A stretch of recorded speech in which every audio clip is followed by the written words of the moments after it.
ও যুবক, আজকে তুমি মায়েরে কষ্ট দাও, বাবারে কষ্ট দাও।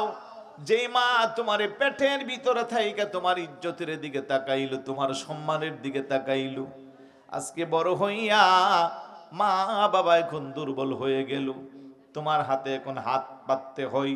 তুমি হাজার হাজার টাকা বন্ধু নিয়ে রেস্টুরেন্টে বসে ওরাইয়া শেষ করো, হাজার হাজার টাকা ঘোরাঘুরি করে আড্ডা দিয়া বন্ধুদের সাথে শেষ করো, আর বুড়া মা আর বাবার বেলায় তুমি হিসাব করো। তোমার মতো নাদান যুবক পৃথিবীতে আর একটাও নাই। কথা কোন ঠিক কি না? এক নম্বরের কষ্ট জনম দরদি মা, সন্তান কি করবে ধারণ করে করে। দ্বিতীয় নম্বরের কষ্ট হইল প্রসব যন্ত্রণা।